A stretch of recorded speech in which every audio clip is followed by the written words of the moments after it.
We've all experienced it. You have a dream where you enter into a room. As you walk through the room, you see a doorway into another room that will only lead into another room, then another room. Not looking back, you keep going into room after room. This could be a dream or a real-life event where you accidentally no-clip out of realm into the backrooms. The eerie vibe from the backrooms come from the empty rooms, with a strange off-yellow color and the buzzing and hum of the lights. This is all intensified by the fact that most of us have been in and fondly remembered rooms or entire buildings just like this. If you're not careful and you no-clip out of reality in the wrong areas, you will end up in the back rooms, where it's nothing but the stink of old moist carpet, the madness of mono yellow, the endless background noise of fluorescent lights at maximum hum buzz, and approximately 600 million square miles of randomly segmented empty rooms to be trapped in. God save you if you hear something wandering around nearby, because it sure as hell has heard you.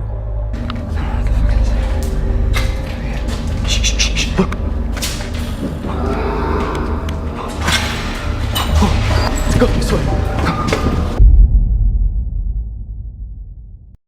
There's 3 levels of backrooms, level 0 through 2.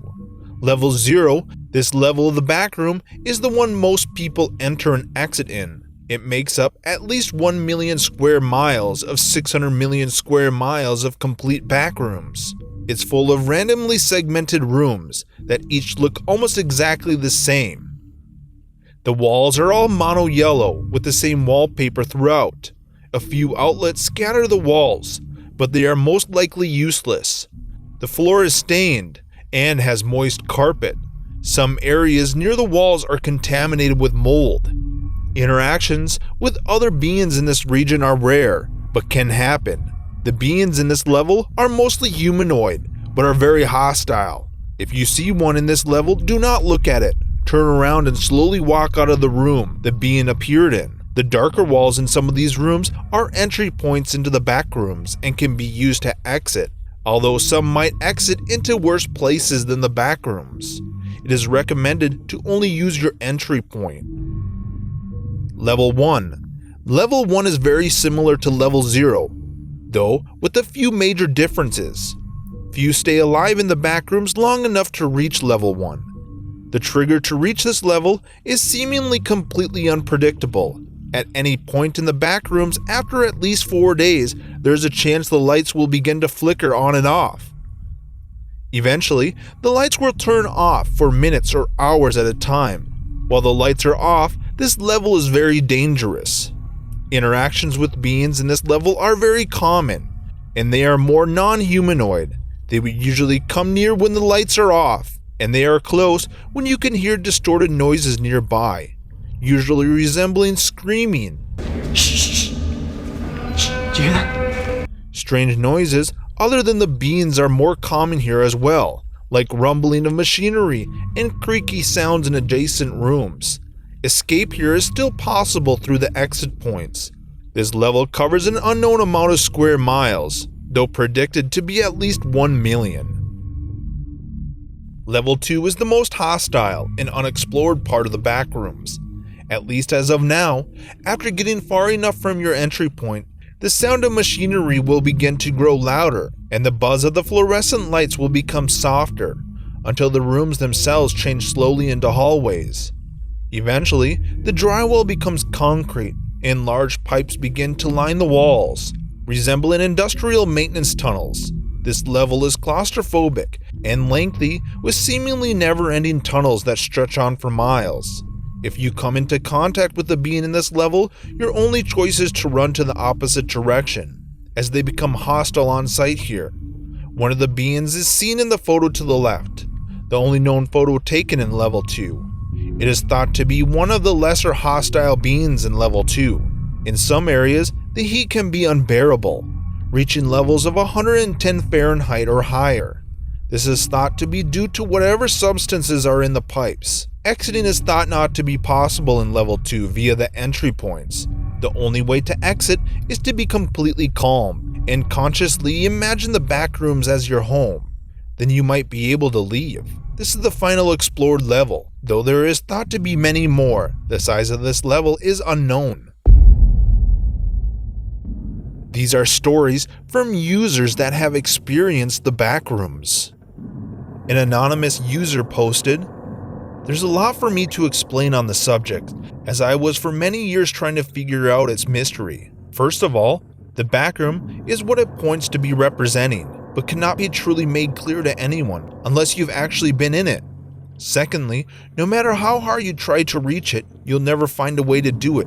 It's spontaneous, can happen to anyone, but generally speaking, if you've been in once, you will end up going back eventually. These are also a set of rules.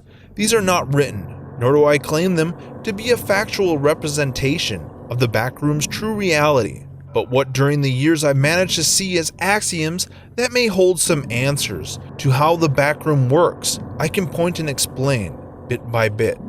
Number 1, never try to escape.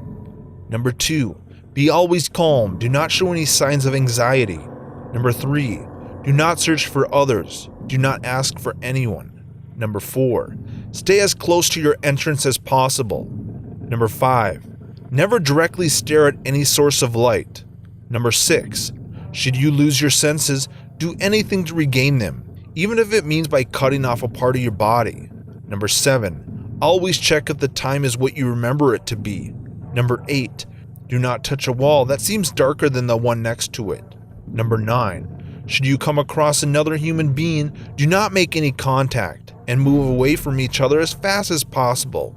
Number 10, count seconds, and after every 500, remember who you are and where you came from. Number 11, this is the most important. Sit down and do not look at the sounds when you hear them. I'm going to explain these points one by one. That thinking about how to escape makes your mind go haywire, panic, and eventually you lose yourself in it, running around and away from the entry point. Losing your senses will eventually extend onto your track and perception of time itself, which is why you should always check on it. Count seconds, and always try to remember who you are. If everything fails, go to extremes. You must regain your senses. I learned this the hard way, but getting yourself calm is important to think straight and crucial to really getting out. You're not going to run out of this. How many kilometers you'd run, you'll never escape it this way. It's your emotions keeping the rooms extending. At least that's one of my assumptions. Do not search for others. Do not interact with them should you bump into anyone. You do not know who they are, how they react, and how long they've been there. This is why you count seconds. If you lose track of time, you lose track of reality, and then your emotions, which is what you can get you into a nasty situation, and even can mean your death. Most of the times, others don't know it, wandering aimlessly further and further away from their entry point.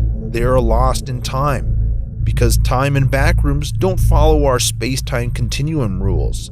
It relies on you to keep it meaningful. Think of it as time has no concept, and the only being that perceived it can understand and think it.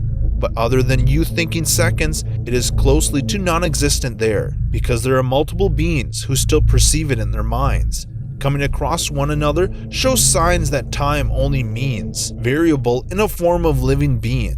And these living beings can be anything. It is called the backrooms because it strips down the reality of its dimension that we humans coherently understand to be in a physical world.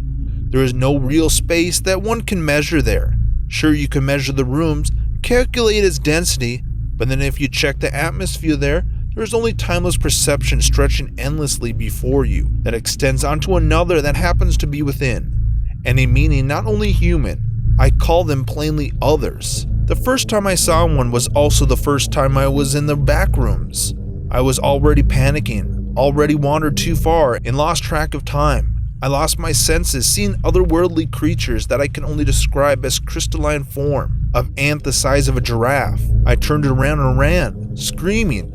I didn't think about escaping from then and there, just from the creature, which is why I think I ended up being let go from the backrooms. This had led me to one conclusion, that much later came as this: sit down, do not look at whatever came in, As far as you're concerned, there are only intelligent beings in there. This next user posted this story about the Backrooms. During the past few days, I made my first expedition into the Backrooms. I will share my story. It took me a few weeks to perfect my no-clipping abilities beforehand, but I finally did and I entered, but once I was in, I felt a wave of uneasiness, as I was dropped into a room with 3 doors, and the all too familiar fluorescent light sound. I took inventory of the food and water supply I had, and then I took the door to the left. I walked for about 4 hours down the halls through the rooms until I heard what sounded like a coffee maker on the other side of the wall. I walked around a corner to find a door to the area where the sound was, and there I faced my first being of the Backrooms. I have never heard anything like it from all of the journals I have read.